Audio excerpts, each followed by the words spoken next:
प्राणी जो हमारी आज्ञा के बिना इस दिव्य ब्रह्म ज्ञान के संदेश को सुनकर हुंकार भर रहा था, उपस्थित हो।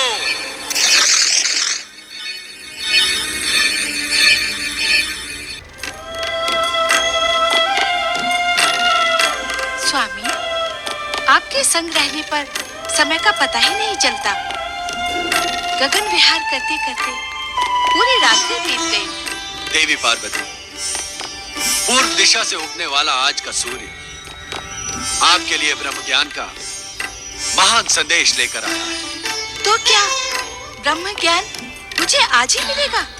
हाँ देवी, हमने निश्चय किया है कि इन्हीं हिममणित पर्वत श्रेणियों के एक हिम पाषाण कंदरा में हम तुम्हें वो ब्रह्म ज्ञान प्रदान करेंगे जिसे पाने की आकांक्षा में विगत कई दिनों से तुम्हारे हृदय में द्वंद्व चल रहा है।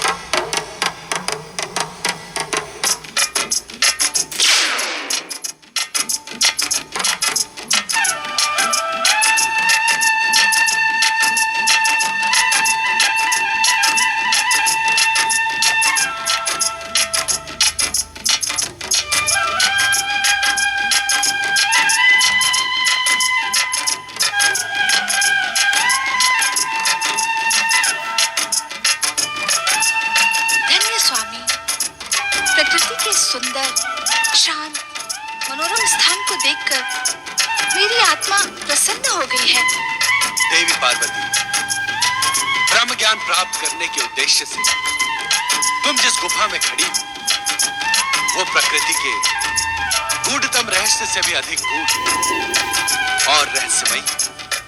इस सुंदर स्थान की ऐसी क्या विशेषता है स्वामी? इस स्थान का रहस्य आज से पूर्व किसी के सामने उल्लेखित नहीं किया गया। हमारे अतिरिक्त इस समस्त संसार में सर्वप्रथम तुम इस स्थान में उपस्थित होकर यहाँ का रहस्य ज्ञात कर रही हो। उस रहस्य को ज्ञात करने के लिए मैं उद्विग्न हो रही हूँ स्वामी। तुम्हारी उद्विग्नता स्वाभाविक है पार्वती। पर्वतराज हिमालय के अत्यंत कठिन, गूढ़ तथा हिम से ढके मार्गों में स्थित यह पवित्र गुफा अमरेश्वर के रूप में हमारा अत्यंत रहस्यमयी एकांत निवास स्थान। ये आप क्या कह रहे हैं स्वामी? हम सत्य कह रहे हैं देवी पार्वती। हमारे अतिरिक्त किसी भी जीवात्मा को अब तक यहाँ आने का विधान नहीं। निस्संदेह स्वामी, ब्रह्म ज्ञान प्राप्त करने के लिए मैं विगत दिनों से व्यग्र हूँ, किंतु अब आपके इस रहस्यमय एकांत निवास का रहस्य जानने को उत्सुक हूँ। देवी पार्वती, सृष्टि निर्माण के उपरांत जब जीवन के साथ मृत्यु भी अस्तित्व में आई, तब मृत्यु एवं अंतकाल देवताओं को भी भयभीत करने लगा। भयभीत देवगण हमारी शरण में आए। तब हमने देवताओं को मृत्यु के भय से उबारने के लिए सदा अपने मस्तक पर सुशोभित चंद्रमा को निचोड़ा। अद्भुत, आश्चर्यजनक। निश्चित ही सदा आपके मस्तिष्क का स्पर्श पाने वाले चंद्रमा में अमरत्व विद्यमान होगा। हाँ पार्वती, चंद्रमा को निचोड़ने से अमरत्व का पान करके देवगण अमर हो गए। परंतु भोलेनाथ, इस पावन कथा का इस पवित्र अमरेश्वर गुफा से क्या संबंध? संबंध है देवी पार्वती। उस अमरत्व की कुछ बूंदें पृथ्वी के इसी क्षेत्र में गिरी। उन्हीं से अमरेश्वर की अमर गंगा अथवा अमरावती नदी बह निकली। अर्थात पतित पावनी अमरावती का प्रारंभ इसी स्थान से होता है।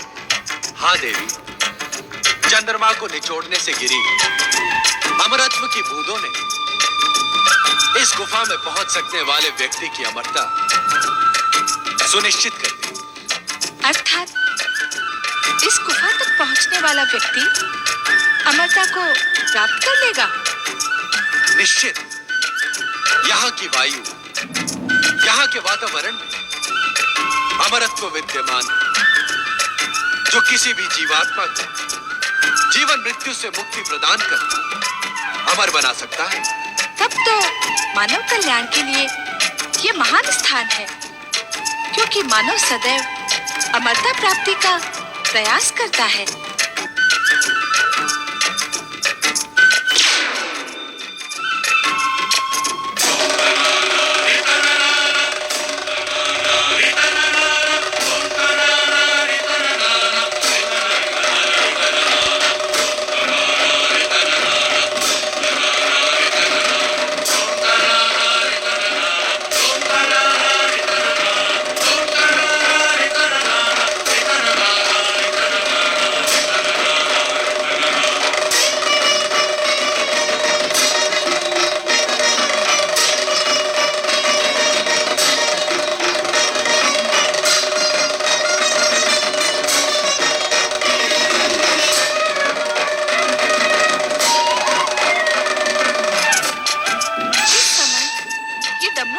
स्वामी? देवी पार्वती, जिस प्रकार इस पवित्र गुफा में आने वाला जीव अमर हो सकता है, उसी प्रकार किसी भी जीव के कानों में दिव्य ब्रह्म ज्ञान पड़ जाने से वो ब्रह्मज्ञानी बन इस सृष्टि की समस्त व्यवस्था को छिन्न भिन्न कर सकता है। किंतु डमरूनाद से क्या होगा? इस डमरूनाद के भीषण स्वर से इस गुफा के आसपास रहने वाले जीव जंतु दूर भाग जाएंगे। क्या जीवन यहाँ भी है स्वामी? आश्चर्य है कि यह प्रश्न हमसे पर्वत नंदिनी पार्वती पूछ रही है। देवी, जीवित रहने की आकांक्षा जीवात्मा को कहां कहां ले जाती है, यह जानकर आपको अपार आश्चर्य होगा। आश्चर्य तो मुझे इस गुफा को देखकर भी हो रहा है स्वामी। हम इसी आश्चर्यचकित करने वाले स्थान पर आपको ब्रह्म ज्ञान का अमर संदेश प्रदान करें। इसी कारण भविष्य में यह गुफा अमरनाथ धाम के रूप में प्रसिद्ध होगी। जय अमरनाथ धाम। आज हमारे प्रिय मास श्रावण की पूर्णिमा है। आज के दिन जो श्रद्धालु शिव भक्त हमारी प्रेरणा प्राप्त कर यहाँ हमारे प्रतीक शिवलिंग के दर्शन करेगा, उसे अमरता के साथ ही साथ वैसा ही दिव्य ज्ञान प्राप्त होगा जैसा अब हम तुम्हें प्रदान करेंगे। अर्थात क्या अब प्रत्येक वर्ष श्रावण पूर्णिमा पर यहाँ आपका प्रतीक पूर्ण हिम शिवलिंग अवतरित होगा? हाँ देवी, आज से प्रत्येक वर्ष श्रावण माह में चंद्रमा के बढ़ने के साथ ही साथ मेरा प्रतीक हिम शिवलिंग अवतरित होकर पूर्णिमा के दिन पूर्ण होगा तथा चंद्रमा के घटने के साथ ही अमावस्या तक मुझ में विलीन हो जाएगा।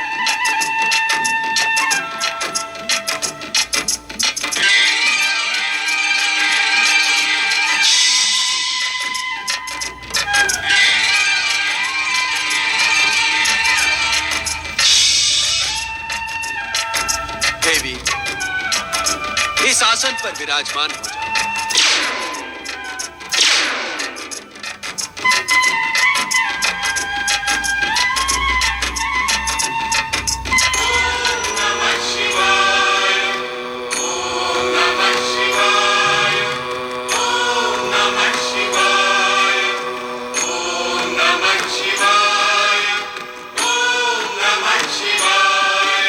ब्रह्म ज्ञान की कथा अत्यंत रहस्यमयी तथा कठिन है। हम ये ज्ञान तुम्हें समाधि अवस्था में प्रदान करेगा। इसे कहते हुए हमें तथा सुनते हुए तुम्हें रोमांच का अनुभव, अतः सुनने की सहमति का हुंकार भरती, जिससे हमें यह ज्ञात रहे कि तुम ध्यान से ब्रह्म कथा सुन रही। जो आज्ञा। शक्ति स्वरूपा पार्वती, तुम्हें यह ज्ञात हो कि पूर्व काल में हमने अपने निर्गुण दिव्य तेज से पंचक्रोशी नगरी का निर्माण किया। इसी पंचक्रोशी नगरी में श्री हरि विष्णु पुरुष के रूप में प्रकट होकर हमारे पंचाक्षरी मंत्र का प्रणव सहित ब्रह्म ज्ञान की साधना करते हुए जप करने लगे। नमः शिवाय। हमारे इस पंचाक्षरी मंत्र के निरंतर जप से एक दिव्य ध्वनि का निर्माण हुआ। उस दिव्य ध्वनि से आनंद की लहरें उठने लगी। श्री हरि विष्णु का संपूर्ण शरीर इस आनंद लहरी का अनुभव करने लगा।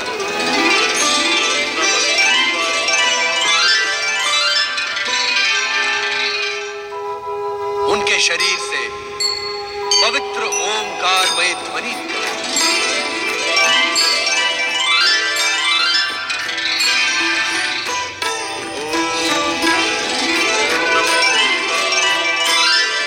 ये ओंकारमय ध्वनि इस बात का संकेत कि परम पुरुष श्री हरि विष्णु को ब्रह्म ज्ञान का साक्षात्कार होने लगा था। ये ब्रह्म ज्ञान शिव का स्वरूप, जो जीवात्मा कुछ परमात्मा स्वरूप के इस ब्रह्म ज्ञान अपने हृदय में स्थित देखते हैं, वो साक्षात हमें अर्थात शिव तत्व को प्राप्त कर लेते। देवी पार्वती लोक कल्याण तथा निरंतर शिव भक्ति में प्रयत्नशील शुद्ध आत्माओं, निर्मल मन और सात्विक बुद्धि वालों को शीघ्र ही शिव तत्व की प्राप्ति हो जाती है।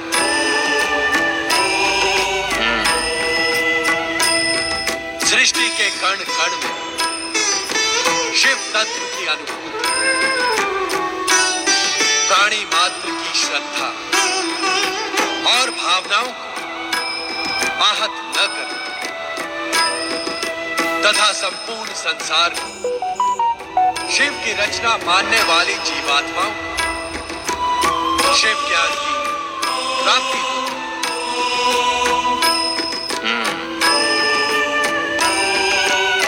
अपने को श्रेष्ठ और दूसरे को निकृष्ट न मानना,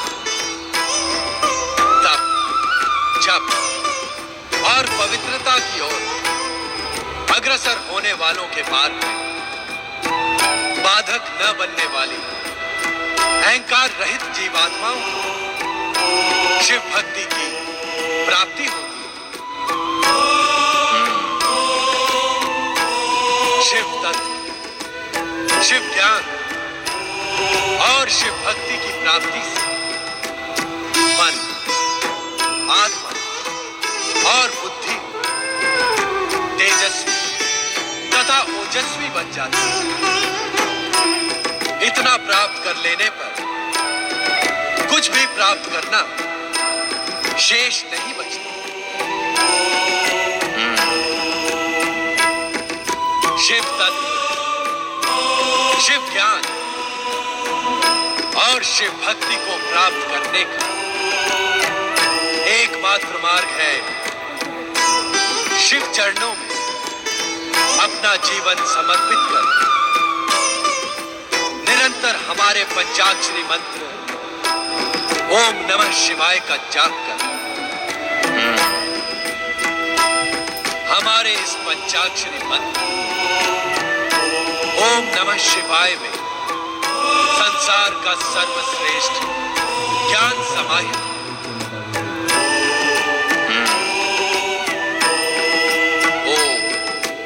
अग्र पूजा को समर्पित त्रिदेवों का प्रतीक आदि स्वर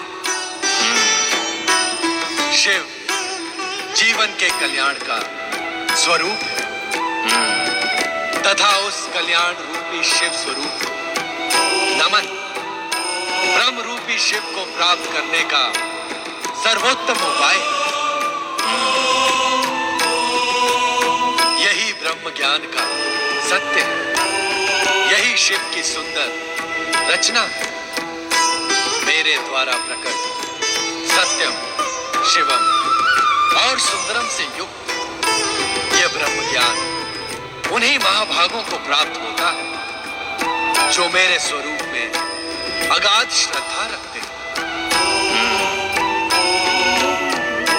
मेरी आज्ञा अनुसार धर्म मार्ग पर चलने वाले प्राणी मेरी ही कृपा से मल एवं माया से मुक्त होकर मेरे परमानंद सच्चिदानंद स्वरूप में लीन हो जाते हैं। स्वयं मेरे द्वारा रचित एवं कहे गए इस दिव्य ज्ञान को प्राप्त ज्ञानी इस ज्ञान के प्रकाश रूपी अग्नि से अपने कर्म में शरीर को क्षण भर में जलाकर मेरी कृपा से कर्म बंधन से छुटकारा पाकर मोक्ष को प्राप्त कर लेते हैं।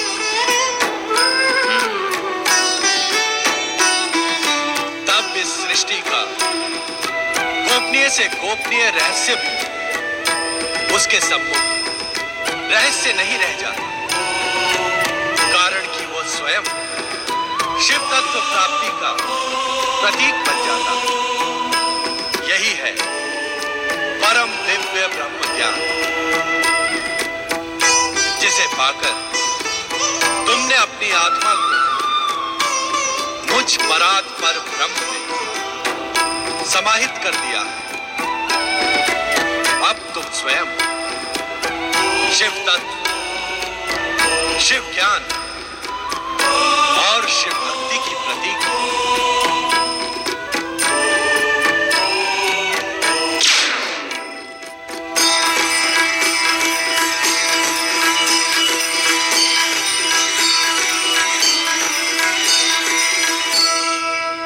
परंतु देवी पार्वती ब्रह्म ज्ञान प्राप्त कर सके इससे पूर्व ही निद्रा मग्न हो जाती है और उनके स्थान पर श्रापित कबूतर रूपी धौम्य ब्रह्म ज्ञानी हो जाता है। कबूतर रूपी धौम्य को ब्रह्म ज्ञान की प्राप्ति हुई ये भी विधि का ही विधान था। माता पार्वती को सुअवसर मिलने के पश्चात भी ब्रह्म ज्ञान का ज्ञान न होना भी संभवतः शिवलीला का ही अंग था। ये भी अटल सत्य ही है कि इस संसार में जो कुछ भी घटित होता है वो महेश्वर शिव की इच्छा से ही होता है। ब्रह्म ज्ञान का ज्ञान देने के पश्चात कल्याणकारी शिव जब हिम शिवलिंग से बाहर पधारे तो देवी पार्वती को निद्रामग्न देखकर चकित रह गए।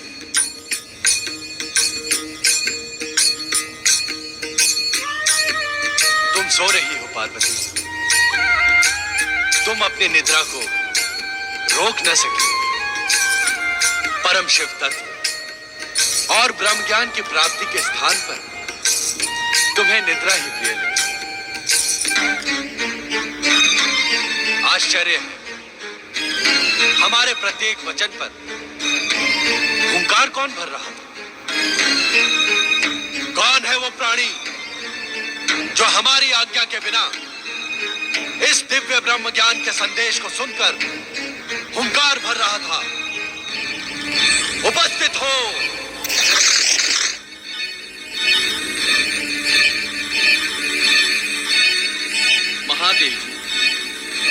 आपकी आज्ञा के बिना तीनों लोकों में एक कण भी इधर से उधर नहीं होता। मुझे आपके डमरू नाद द्वारा इस स्थान पर पहुंचने का संदेश मिला। क्या आपकी इच्छा के बिना कपोत जैसा साधारण प्राणी इस भयानक शीत प्रदेश में एक क्षण में जीवित रह सकता है? इसके उपरांत भी यदि मैंने आपकी आज्ञा का उल्लंघन किया हो तो आप मुझे दंड दें भोलेनाथ। मैं पापी आपके दंड का ही योग्य हूं स्वामी। मन छोटा न करो धौम्य। ये सारी माया हमने तुम्हें शाप मुक्त और ब्रह्म ज्ञान देने के लिए ही रची थी। ब्रह्म ज्ञान के लिए तुम्हारी पात्रता पहले ही निश्चित हो गई। अब तुम अपने गुरु के शाप से मुक्त हुए। ब्रह्म ज्ञानी धौम्य।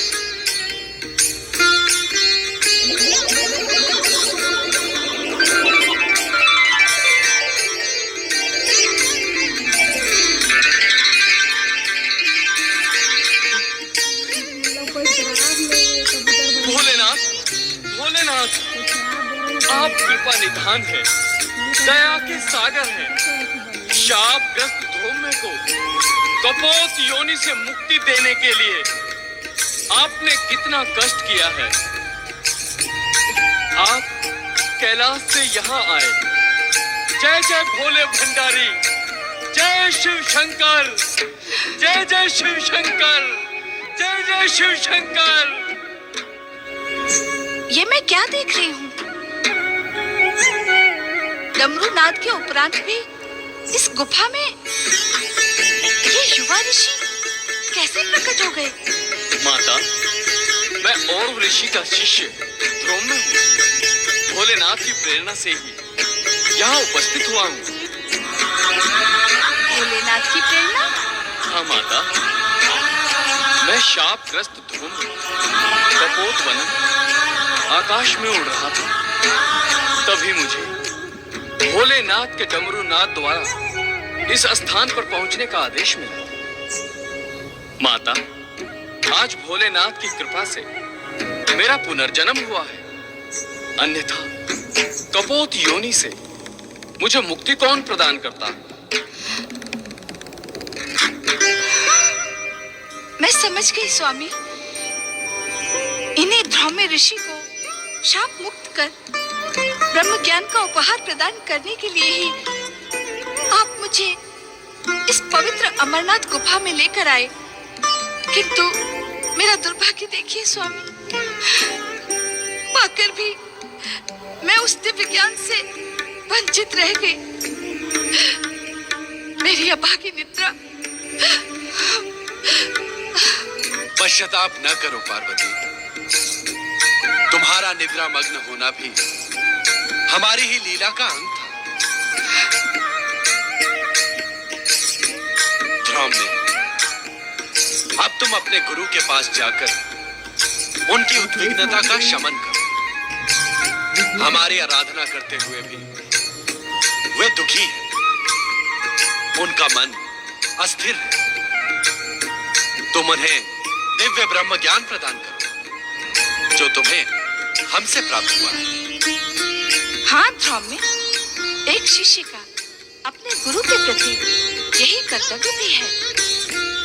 एवं संभवतः आने वाला भविष्य इस बात का साक्षी होगा कि तुमसे अधिक मूल्यवान गुरु दक्षिणा किसी भी शिष्य ने अपने गुरु को प्रदान नहीं की। जो आज्ञा माता। धौम्य, हम तुम्हारे विनम्र स्वभाव और सदाचार से प्रसन्न होकर तुम्हें दिव्य शक्तियां भी प्रदान करेंगे।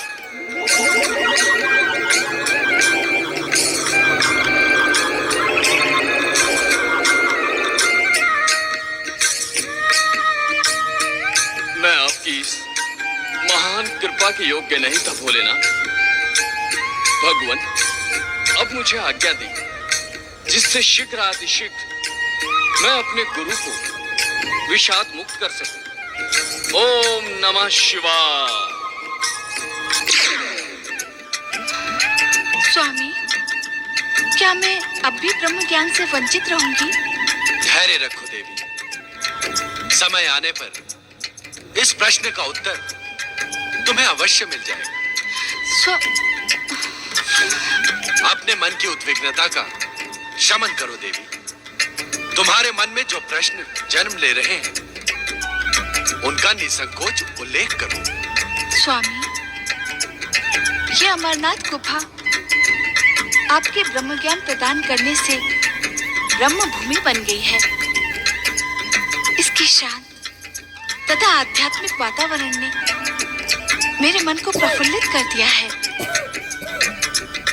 स्वामी, अब मेरा मन यहाँ से जाने को उत्सुक नहीं है। क्या हम इस स्थान पर अनिश्चित काल तक निवास नहीं कर सकते? तनिक अपने नंदी तथा अन्य शिव भक्तों के साथ ही उन प्रियजनों की भी चिंता करो पार्वती, जो अपने समस्याओं के समाधान के लिए हमारी शरण में कैलाश पहुंचते हैं। हमें कैलाश पर ना पाकर सभी भक्त एवं प्रियजन भी ब्रह्म ज्ञान के लिए प्रयत्नशील होंगे। इससे उन सबका कल्याण होगा। माँ के हृदय में ममता का ही वास होता है।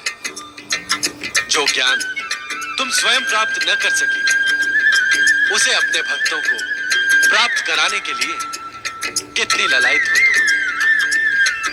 तुम्हारी इच्छा का सम्मान करते हुए हम तब तक यहाँ निवास करेंगे जब तक तुम स्वयं कैलाश जाने की इच्छुक नहीं होती।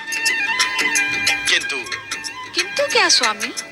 हम यहाँ इस रूप में न रहकर हमारे प्रति हिम निर्मित शिवलिंग में ज्योति स्वरूप में निवास करेंगे। जो आज्ञा स्वामी।